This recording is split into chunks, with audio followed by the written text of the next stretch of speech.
Bom dia, meus amigos. Bom dia a todos. Hoje é dia 15 de outubro de 2025 e vamos iniciar a nossa conversa fraterna de hoje com a leitura do capítulo de número 139 do livro Palavras de Vida Eterna, da psicografia de Francisco Cândido Xavier, pelo Espírito Emmanuel. Bom dia Neila, bom dia Verônica, bom dia a todos vocês que vão entrando aí. Vamos iniciar o nosso trabalho, hoje é quarta-feira, 8 horas da manhã. Estamos juntos novamente para mais esse trabalho.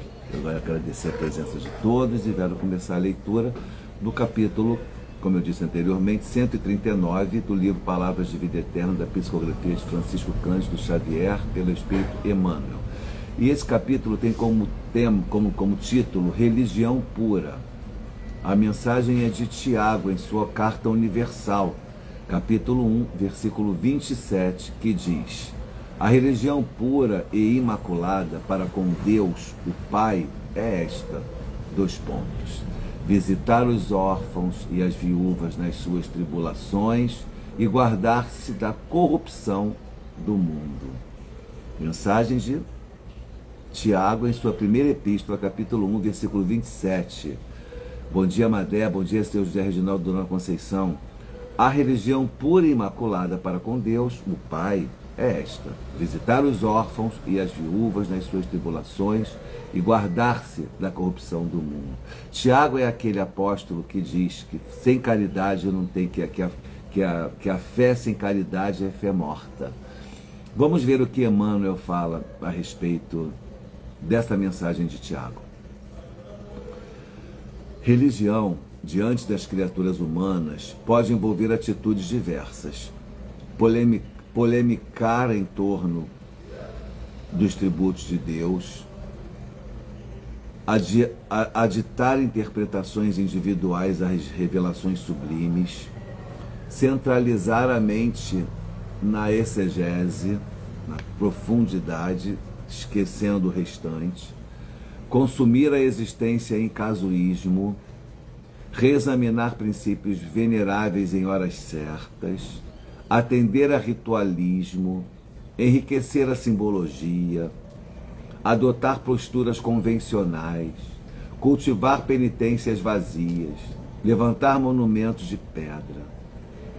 Ninguém nega que essas manifestações deixem de ser atestados de religião e religiosidade entre nós outros, as criaturas encarnadas e desencarnadas na Terra. E ninguém recusa o valor relativo que apresentam para determinadas pessoas em certos estágios de evolução. Entretanto, bom dia Neide, Letícia, entretanto, o Evangelho nos ensina que a religião pura, diante de Deus, é outra coisa. Tiago traça a definição correta, afirmando: a religião pura e imaculada para com Deus, o Pai, é esta: visitar os órfãos e as viúvas nas suas tribulações e guardar-se da corrupção do mundo. Em suma, a religião irrepreensível da alma perante a divina providência, segundo Nolo confirma a doutrina espírita em seus postulados, repousa acima de tudo no serviço ao próximo e no caráter ilibado, ou melhor, na caridade incessante e na tranquilidade da consciência. É muito interessante a gente traçar essa reflexão diante da proposta que Emmanuel nos traz, porque ele deixa as letras de lado agora, ele deixa as definições, os conceitos, o que significa a palavra religião, quer dizer religare, e quer dizer isso, quer dizer aquilo, por que religião? Não. Vamos simplificar o raciocínio, a reflexão, para que a gente possa realmente entender qual é o conceito disso e para qual é a finalidade que a religião pode ter ou não em nossas vidas.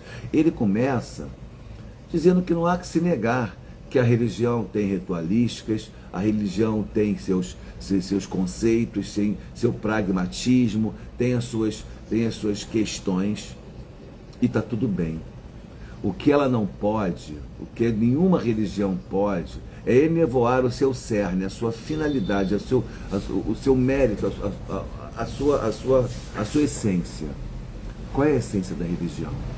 A exegese é importante? Exegese, o que é exegese? É uma compreensão, é um estudo profundo, aprofundado, técnico, científico, sobre aquele tema, sobre aquela questão. Então, o entendimento exegético é um entendimento que vai buscar lá dentro, lá no fundo, o entendimento, a compreensão de tudo aquilo. Mas a minha pergunta é, para quê? Em que eu vou utilizar esse conhecimento, essa interpretação, esse encontro com essa profunda compreensão daquilo? Para quê? É aqui que está o cerne da nossa questão. Não adianta eu ter um conhecimento profundo sobre uma religião, um entendimento completamente complexo sobre aquilo tudo, se eu não estiver utilizando aquilo para o meu bem, no sentido de me transformar numa pessoa melhor. Quando o Tiago fala guardar-se da corrupção do mundo. O que é a corrupção do mundo? São os males, são as mazelas morais que a gente tem, né? Que fazem mal, que ferem, que nos fazem mal. E visitar os órfãos e as viúvas. Por que ele fala sobre os órfãos e as viúvas nesse contexto geopolítico, da época de Tiago? As viúvas, elas eram desgraçadas, porque se elas não tivessem um cunhado que pudesse desposá-las, elas viravam um peso para aquela família e para aquela sociedade. A sociedade não tinha a viúva, não tinha um lugar para a viúva, porque a mulher não tinha nenhum tipo de visibilidade naquela época. Então, tornar-se viúva significava ser dependente de alguém, ou da sua família, ou então das pessoas à sua volta. Quando não tinha ninguém, essa pessoa era jogada mesmo ao lixo. Então as viúvas passavam necessidades. As viúvas eram vistas como um estorvo. E muitas vezes, ou melhor, e em geral, quando elas ficavam nessa situação social, era uma vontade de Deus. Deus quis assim, que ela virasse viúva. Então é problema dela, ela que sofre as consequências. A criança órfã é a mesma coisa. Então, ele diz, vai lá olhar justamente o segmento da sociedade que é mais frágil, que é mais abandonado, que é mais necessitado da caridade alheia, da compreensão, do acolhimento. Isso é religião. Religião é amor. Religião é ir na direção do outro. Religião é contribuir, é ajudar. As pessoas criam formatos. Por isso que eu gosto do espiritismo, porque aqui nós não temos ritualística, aqui nós não temos dogmas, aqui nós não temos liturgias, e aqui nós não temos sacerdotes. Isso é maravilhoso, não ter sacerdote. Por que não tendo sacerdote, a gente não tem que seguir uma pessoa, a palavra de uma pessoa, a ordem, a organização de uma pessoa? A religião, o espiritismo é uma sociedade, o espiritismo é uma filosofia que compreende ciência, que compreende conhecimento, que compreende religião no final, porque é o tal do religare, que eu só vou me religar se eu realmente me transformar, se eu realmente compreender vários postulados, ciência, filosofia e religião. É o tríplice aspecto que o espiritismo tem. Por quê? Estão aqui nas bases desse triângulo a ciência e a filosofia. A ciência e a filosofia que me conduzem a religar-me com Deus através do conhecimento, através da razão, através da reflexão. E eu só consigo me ligar a esse Deus, fazer essa religação, fechar o tríplice aspecto da doutrina espírita, se eu entender a importância do próximo em minha vida.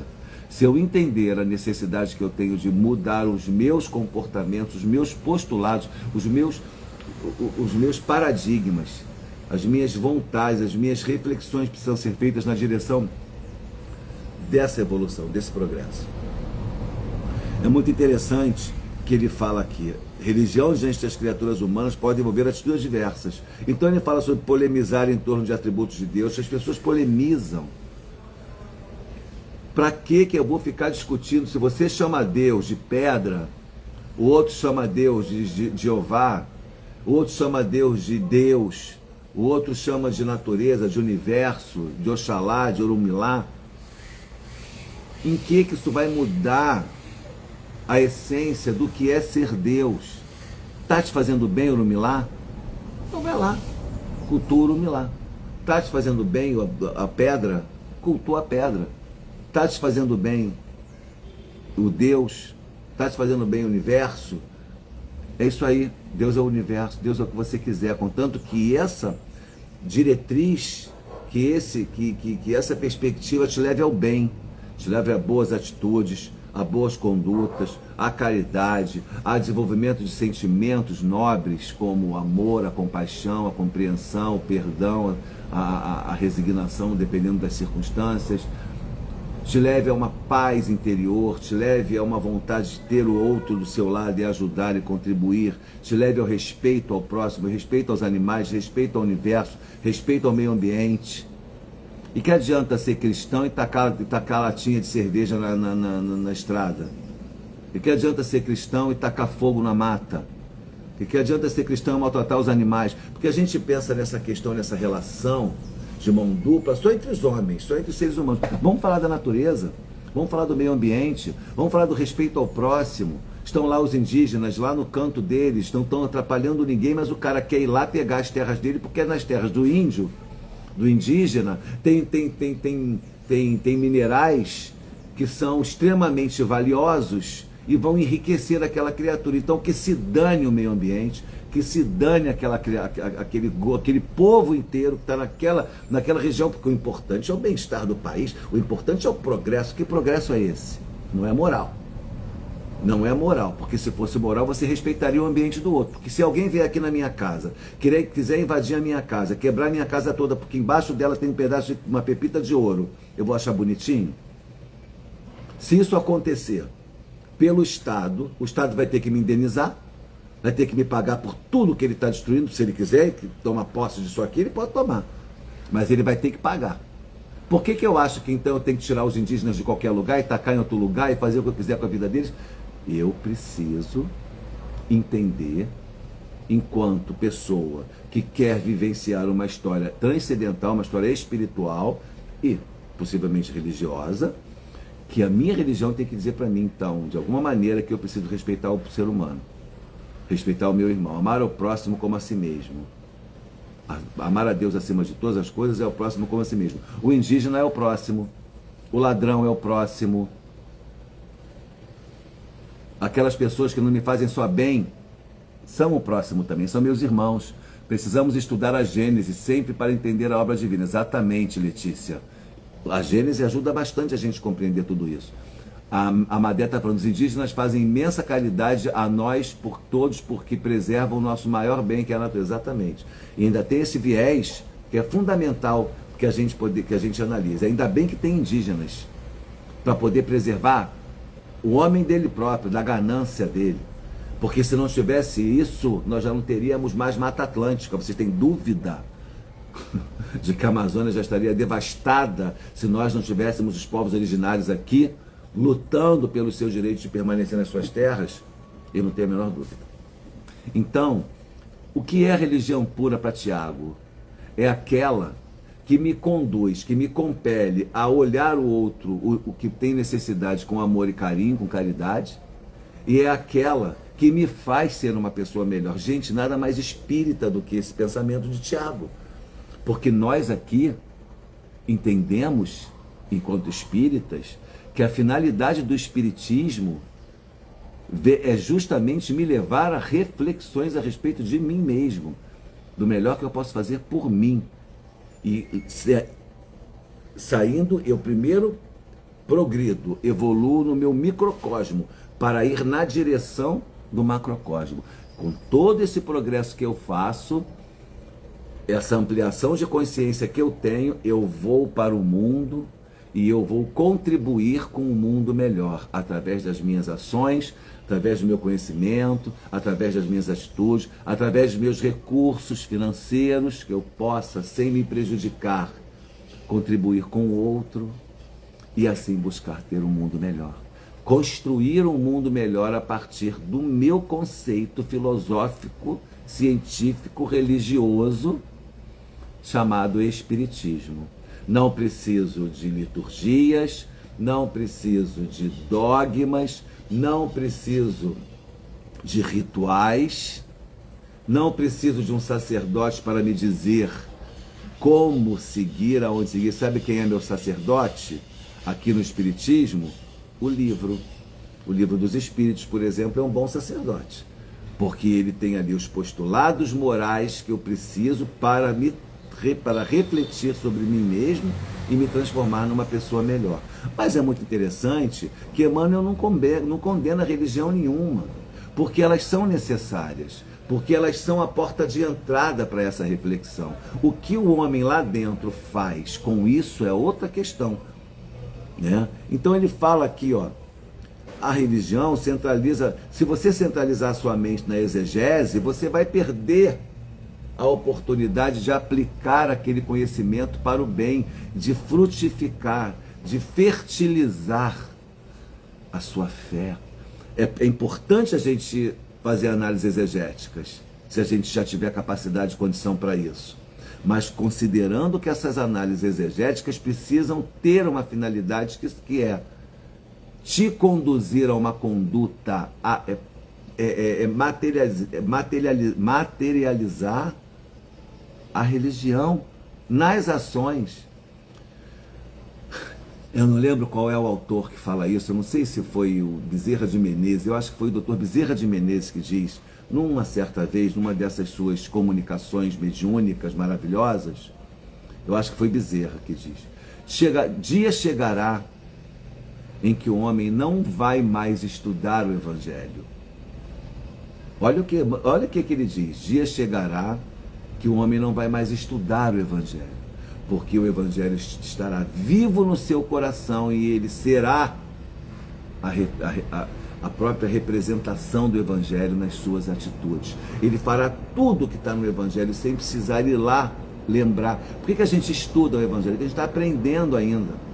Porque a gente tem que introjetar tantas informações e nos transformar. Por isso que quando a gente lê o Evangelho hoje, aprende mais uma coisa, amanhã aprende outra, na outra vez a gente vai aprender, por isso tem que estudar muito. Mas vai chegar um dia em que a gente não vai mais precisar estudar o Evangelho. Por quê? É que nem aprender a ler. Alguém aqui precisa aprender a ler de novo? Nunca mais. Quem aprende a ler não precisa aprender de novo. É andar de bicicleta. Aprendeu a andar de bicicleta? Nunca mais. Faz o teste, tá? Quantos anos você anda de bicicleta? 10 anos? Vai lá no aterro do Flamengo, pega uma bicicleta e você vê se você não anda. Você pode ficar meio capenguinha na hora, mas daqui a 2 minutos você pega a habilidade. Por quê? Porque você aprendeu.